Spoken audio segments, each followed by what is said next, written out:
بسم اللہ الرحمن الرحیم۔ معزز خواتین و حضرات، السلام علیکم ورحمۃ اللہ وبرکاتہ۔ وصیت اللہ کے رسول صلی اللہ علیہ وسلم کا حکم ہے، اور وصیت کے اصول و ضوابط، قاعدے، قانون طے شدہ ہیں جن میں کسی قسم کی تبدیلی نہیں ہو سکتی۔ آج کی حدیث ایک سوال کا جواب ہے کہ کیا ورثاء کی باہمی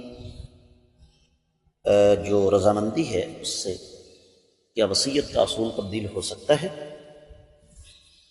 مشکات المصابیح، کتاب البیوع، باب الوصایا یعنی وصیت کا باب، 3091ویں حدیث کتاب میں اور 5ویں ہے باب میں۔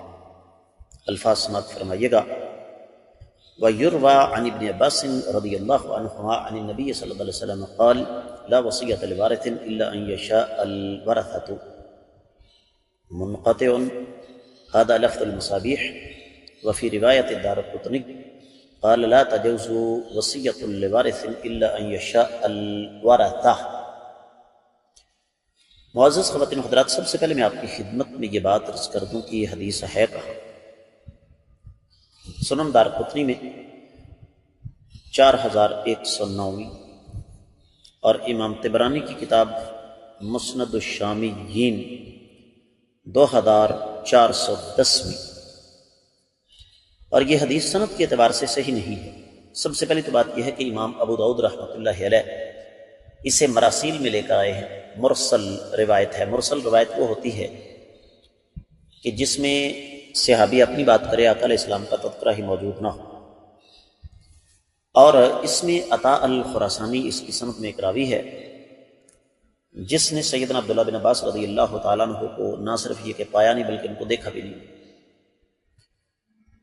اور پھر یہی وجہ ہے کہ شیخ البانی رحمۃ اللہ علیہ اس کو ہدایت الرباط میں ضعیف قرار دیتے ہیں، اور امام ابن القطان نے الوہم والایہام میں اس حدیث کو منقطع قرار دیا۔ اسی طرح شیخ شعیب الارناؤط فرماتے ہیں کہ اس میں عطاء الخراسانی ایک راوی ہے جو کثیر الاوہام ہے، اس کو بہت زیادہ وہم ہوتا تھا اور مدلس بھی ہے، اس نے سیدنا عبداللہ بن عباس رضی اللہ تعالیٰ عنہ کا زمانہ نہیں پایا۔ اور پھر اسی طریقے سے امام بہقی اس کو سنن الکبریٰ میں لے کر آئے اور اسی عطاء الخراسانی پر بحث کی۔ شیخ البانی رحمۃ اللہ علیہ نے ارواء الغلیل میں 1656ویں حدیث کے تحت اس کو منکر قرار دیا۔ اور بھی بہت سارے محدثین کی رائے میں آپ کی خدمت میں پیش کر سکتا ہوں، لیکن اتنا ہی کافی ہے کہ یہ روایت سند کے اعتبار سے صحیح نہیں ہے۔ ترجمہ کر رہا ہوں۔ سیدنا عبداللہ بن عباس رضی اللہ تعالیٰ عنہ سے روایت ہے کہ نبی کریم صلی اللہ علیہ وسلم سے انہوں نے بیان فرمایا کہ وارث کے لیے وصیت نہیں، البتہ اگر وارث پسند کریں۔ سنن دارقطنی میں ہے وارث کے لیے وصیت نہیں ہے البتہ اگر وارث پسند کریں۔ معزز خواتین حضرات، سند کو ایک طرف چھوڑیں، آئیے ذرا متن پر بات کر لیتے ہیں۔ سوال یہ ہے کہ کیا لوگوں کی متفقہ رائے کو مد نظر رکھنے کے ساتھ اللہ تعالیٰ کا جو دین ہے اس کے اصول و ضوابط تبدیل ہو سکتے ہیں؟ سوال ہی پیدا نہیں ہوتا۔ جب اللہ کے نبی صلی اللہ علیہ وسلم فرما گئے، پیچھے ہم نے صحیح حدیث پڑھی ہے کہ وارث کے حق میں وصیت نہیں ہو سکتی، تو ورثاء بے شک جتنا مرضی اتفاق فرما لیں کہ جی ہم سب کا متفقہ فیصلہ ہے فلاں وارث کے حق میں وصیت آپ کر جائیں، تو ایک طرف ورثاء کی بات، دوسری طرف نبی کریم صلی اللہ علیہ وسلم کا فرمان۔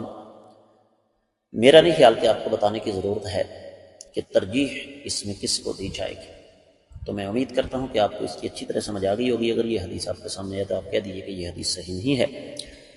اس کے ساتھ ہی آج کا حدیث کا سبق بھی مکمل ہوتا ہے۔ ان اسباق کو سب کا جاریہ سمجھ کر زیادہ سے زیادہ شیئر کریں، ویڈیو کو لائک کریں، اور چینل کو ضرور سبسکرائب کریں، ساتھ میں گھنٹی کے بٹن کو دبائیں تاکہ تازہ ترین اسباق آپ کو ملتے رہیں۔ کامنٹ سیکشن میں آپ کے قیمتی خیالات کا منتظر رہوں گا۔ آج کے سبق سے دیجیے اجازت۔ السلام علیکم ورحمۃ اللہ وبرکاتہ۔